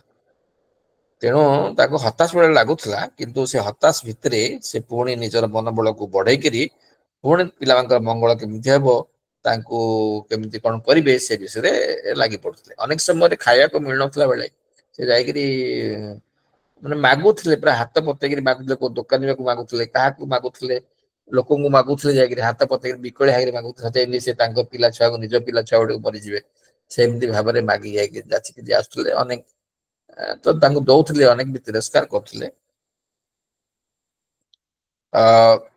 ଏଇ ସବୁ ମନେ ରଖିବା ପୁଣି ଆଉଥରେ ଯେ ଅନାଥ ଆଶ୍ରମକୁ ବହୁତ ଦୁଃଖୀ, ଦରିଦ୍ର, ଅବହେଳିତ ଲୋକମାନେ ପିଲାମାନେ ଆସୁଥିଲେ ଏବଂ ସେ ସମସ୍ତଙ୍କୁ, ଏବଂ କିଏ ଦୁଷ୍ଟ କିଏ ଖଣ୍ଟ, ଏ ତ ଆମେ କହିଥିଲି, ମାନେ ସଠିକ ଭାବେ ପରିଚାଳିତ କରିବା ପାଇଁ ତାଙ୍କ ଉପରେ ଶୃଙ୍ଖଳା ବା ନିୟମର ଏକ ବାଡ ଲଦା ଛଡା ଆଉ କିଛି ଉପାୟ ବି ନଥିଲା। ବେଳେ ବେଳେ ଅବାଟରେ ଚାଲୁଥିବା ବା ବିଦ୍ରୋହୀ ପିଲାମାନଙ୍କୁ ଅନ୍ୟ ପିଲାଙ୍କ ଠାରୁ ରକ୍ଷା କରିବା ଥିଲା କୋର୍ସାଙ୍କର ଏକ ମୁଖ୍ୟ କର୍ତ୍ତବ୍ୟ। କିଏ କାହା ମାରି ପକେଇବ, ତେଣୁ ଅବାଧ୍ୟ ପିଲାଙ୍କ ଠାରୁ ଏମାନଙ୍କୁ କେମିତି ରକ୍ଷା କରିବେ, ସେ ସବୁର ବି ବିରାଟ ଥିଲା ତାଙ୍କର ଏକ୍ସପେରିମେଣ୍ଟ। ତେଣୁ ହୋଲ ଯୋଉ ପରିସ୍ଥିତି ସୃଷ୍ଟି ହଉଥିଲା, ସେଇ ପରିସ୍ଥିତି ପ୍ରକୃତରେ ବହୁତ କଷ୍ଟକର ବ୍ୟାପାର ବୋଲି ତାଙ୍କୁ ଅନୁଭବ ହଉଥିଲା ଏବଂ ପ୍ରତ୍ୟେକ ପିଲା କେମିତି ସୁସ୍ଥ ଜୀବନ ବଞ୍ଚିପାରିବ, ସେଥିପାଇଁ ସେ କିନ୍ତୁ ପ୍ରଚେଷ୍ଟା କରି ଚାଲିଥିଲେ। ବେଳେ ବେଳେ ଏମିତି ହଉଥିଲା ଯେ ପିଲାଙ୍କ ପାଇଁ କୋର୍ସାଙ୍କୁ ନ୍ୟାୟାଳୟକୁ ଯିବାକୁ ପଡୁଥିଲା, ନିଜେ ଯାଇକିରି କୋର୍ଟକୁ ହାଜର ହବାକୁ ପଡୁଥିଲା, तांको पिला दुष्टामी करछन के चोरी करछ के खंट करछ ए सब करछले तेणु अल्प जानी जो सरकारी कर्मचारी से समय एवं न्यायाधीश तो से मतांतर होता से मतांतर बेले भी कोर्ट रे से हाजर होकर पिला सपक्ष रे बहुत जुक्ति बाढ़ी कहते एवं निज व्यवस्थाटी संपर्क रे से निजर मत को दृढ़ भाव में उपस्थापन करते अन्य जिते सब अनुष्ठान पिला लालन पालन करा से समस्त कोर्सा अनाथाश्रम सब बड़ थिला एवं अधिक सफलतार सह आगे चलता से जिते धनी लोक मैंने भी करते अनाथाश्रम सबुठ जहाँ इभाल्युएसन होता यही अनाथाश्रम सब बेस्ट थिला सब बड़ भी थिला तेणु जिते अन्य अनाथाश्रम प्रोब्लेम होता बाध्य करा या तमें आम पिला नियो किंतु से निज पिला तो संभाली पारना अन्य पिला अन्य मना कर पूरा रोकठोक मना कले मुझे नहीं पारि आउ नहीं पारि एमती रोकठोक मना कर निज पिला से सेव केमती करेंगे से बड़ कथा एवं पिलांकर मेन थिला जे पिलांक अधिकार को सम्मान दबा एथिबे अलग स्वतंत्र बही अच्छी गोटे the right of the children right and respect of the children पिला को केम तार अधिकार पिला सम्मान एवं यही बहीटा बहुत से पूरा हलचल करता से समय बहीर मुख्य प्रसंग थिला पिलार अधिकार तेणु तांकर निजर गोटे कल्पना राज्य पिलांकर अधिकार रही एक जो पुस्तक थिला से पुस्तक आउ गोटे से गोटे पुस्तक लिखी आउ गोटे पूरा देशर परिकल्पना कर जो से कल्पना देशटी लिखाई पिला हाथ पिला माने देशर शासन व्यवस्था बुझे ए देशर सबकि पिला आवश्यकता मुताबक हम सान सान पिला आखिरे रखी कबाटे लिखन से बही किंग मैट गोटे बही अच्छी मुझे बही अच्छी मुझे अनुवाद करी भाभी रिटायरमेंट करी जो सान सान पिला से सम्मान के कबाट छिटिकीटा उपर अच्छी से खोलिए कि तेणु छिटिकी हाथ अनुसार रखिए पिला हाथ पाइला भाई जगार लगाई पहाड़ गुड़ी को पिला चढ़े तेणु पहाड़ सब बाड़ दिज्व हाथ धर चढ़े एयरप्लेन एयरप्लेन चढ़ला बेलू मैं फ्लाइट चढ़ला अनुजाई बाड़ ए सब को जो परिकल्पना भाई लगे कि से भाया से वर्णना कर सान बड़ समत निकट में बहीटी पृथ्वीर विभिन्न देश से सब आदृत होता जदिव पोलांड भाषा लिखाई अनेक भाषा अनुवाद इंग्लिश बही भी अच्छी तेणु राज्य सबू कथा को से भाव में सम्मान सह लिखुले स्कूल जो पास करते लास्ट को जो पास कर गोटे प्रार्थना थिला हेलो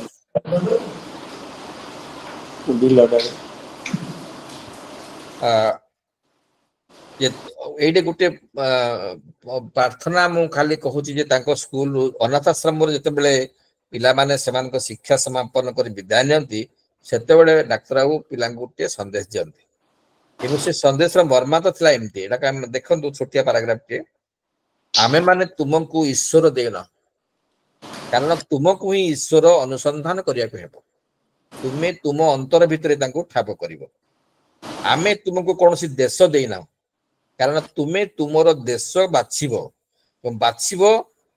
एवं यही बाछिबा तुम हृदय और विवेक और पसंद अनुसार हेबो आमे तुमको मानव प्रेम देना कारण क्षमा बिना प्रेम असंभव तुमको कठिन कर्म माध्यम प्रेम को खोजा हेबो मात्र आमे तुमको गोटे कथा देइछु ताहाला एक उत्तम जीवन पाई तुम भितर अभिप्सा भरी देइछु यही जीवन सत्य और न्याय उपर प्रतिष्ठित हेबो एवं तुम मानकर जीवनर यह ही प्रकृत लक्ष्य और उद्देश्य आमे आशा करुछु तुमर यही अभिप्सा तुमको ईश्वर तथा तुम देश और प्रेम निकट में पहुंचाई देव यहाँ जो पिला पास कर जाते सर्टिफिकेट नौते ये मेसेज दिया शेष ये भाव में आज तो समय होगला प्राय मुझे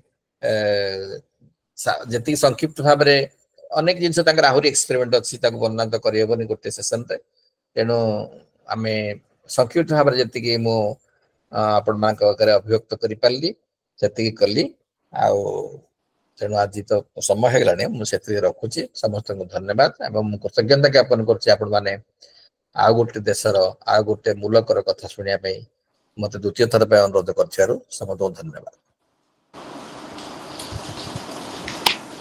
विभूति बाबू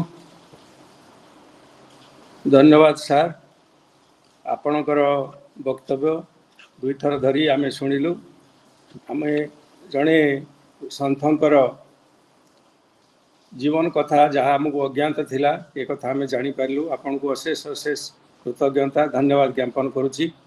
संक्षेप रे प्रकाश कले डाक्टर जानुशंकर प्रेरणादायी जीवन विरल प्रेम और दिव्यतार दृष्टांत थिला। से किशोर किशोरी को शिक्षादान माध्यम नैतिकता और आत्मसंयम शिक्षा देते उक्तिटीए मन पड़े पिलाए तुमको समस्तंकर आत्मा भावे ज्योति विकिरण करने को पड़ो तुम्हें भविष्यतर नागरिक कल्याणमय आनंदर उत्स तुम्हें गोटे फूल तुम बासनार पृथ्वी सुरभित हो तार सुबास चारिआडे व्यापीज जानुशंकर भली महापुरुषंकर आत्मारे ईश्वर गुप्त भाव रही ससीम असीम मध्य सेतु बंधन करते प्रकृत सन्थ से कथा कहे और सूचई दिए ईश्वर विश्वास मनीष को कर्मरु निवृत्त कराए सत्कर्म प्रति अनुप्रेरित कराए समग्र पृथ्वीर धार्मिक गण कहती गोटे जाति गोटे धर्मर कथा से हिंदू मुसलमान ख्रिस्टियान बुद्ध हूँ समस्ते गोटे धर्मर वार्ता एक सकल धर्म संप्रदाय गोटे संप्रदाय समग्र पृथ्वी रे विभिन्न देश रे जुगे जुगे सन्थ मानकर आविर्भाव घटी किए से को ईश्वर दूत कही तो किए कही ईश्वर पुत्र आउ कई ऋषि कहते पृथ्वीर धर्म इतिहास रे आमे जीशुख्रीष्ट को देखू जी कुसंस्कार विरुद्ध रे स्वर उत्तोलन करी क्रुशबिद्ध होते अथच सी कही हे ईश्वर एमाने कौन करुछंती जानी पारु नाहंती एमान को क्षमा कर दियंतु। डाक्टर जानुस दिने पिला को कही तुम्हें सब आजिकालीर पिला माने बुद्धिर दास हो उठुच प्रत्यक्ष भाव में सत्यर अनुसंधान न करी तार प्रतीक अर्थ खोजी बोलुछ स्वर्ग मर्त्य मध्य यह एक संयोजक दिव्य ज्ञान प्रत्येक वस्तुरे प्रत्येक ठारे विद्यमान आम शरीर भितर रही आमर सर्वकर्म निरीक्षण करुछि पिलाए तुम्हें तुमर मानसिक आवर्जना ज्ञान माध्यम ध्वंस कर पुणी तुमर शरीर मन और इंद्रिय समूह परिपुष्ट उपासना साहाय्य तुमर प्रेम प्रकाश कर।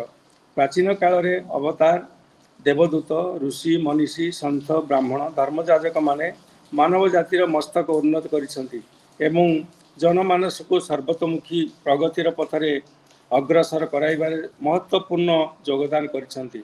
जीवन को तिल तिल जलाइबार आत्मसंयम परमार्थ सृष्टि करिबार निष्ठा केवल धार्मिक आस्था जागृत करिबार समस्त को धन्यवाद। मु पुनश्च समस्त को धन्यवाद जणई पुणी नरेश चंद्र पाखक फेरी जाऊँ। नरेश चंद्र नरेश सर बोधे बर्तमान लेफ्ट ही जाइए हाउ तमे समस्त को धन्यवाद। आज जहाँ डॉक्टर जानुस को संपर्क में बहुत सुंदर कथा बहुत अजना अशुना तथ्य आज आम पाइले यहीपरि आलोचना प्रकृत में आम गोटे गर्व और गौरवर कथा भविष्य ये आलोचना आम आलोकपात करवा तेणु वक्ता महोदय को अनुरोध करी डॉक्टर मदन मोहन प्रधान सर को जे से आउ कौन महापुरुषों संबंध में आम एमती दिग्दर्शन देवे प्रेरणात्मक बाणी आमको शुणाइबे। ए अवसर में मु धन्यवाद पाई आमंत्रण करी नरेश महांती सर को। नरेश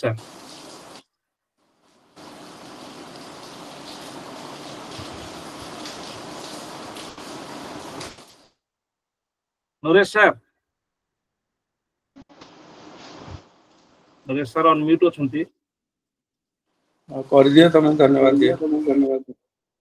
आज ये आसर रे शेष रे मु धन्यवाद देवी आमर वक्ता महोदय को ता सहित उपस्थित समस्त ज्ञानी गुणी सज्जन मंडली को सेमान समस्ते धैर्यर सहित आमर ये आलोचना चक्र अंशग्रहण करथिले तथा आम मान को उत्साहित कर समस्त को आम विवेकानंद लक्षण सर अनुगुल जिला शाखा पक्षर अजस्र धन्यवाद जनाऊँ।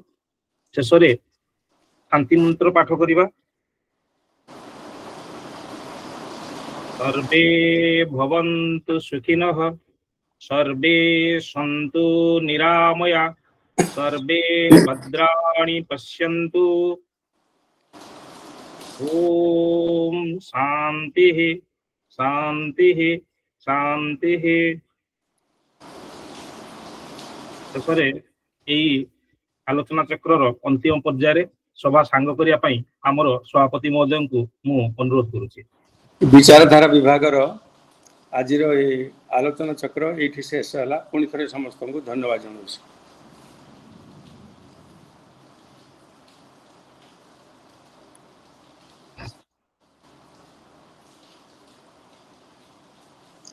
आमे आमे 3 जन अच्छे। हाँ सर, नरेश सर अच्छा किंतु बोधे नेट प्रोब्लेम थी मत लगुच। हाँ हाँ अच्छा लाइन रे अच्छा किंतु आसुनी। कृष्ण सर अच्छा। हाँ आमे ये थरर संगठन कथा समस्त को पुणी थे स्वागत। एबे प्रसंग है जे सभ्य संख्या बढ़ेवा कथा ए मासर कथा काली सभ्य संख्या बढ़ेवा कथा आम तो चेष्टा करूँ समस्त आगुरी कही। एबे आउ जदि किछि बढ़िबो आम पई सहायक हबो। आउ सबु मोर आउ गोटे कथा जे जो होउची आउ पूर्ण संख्या रे आमे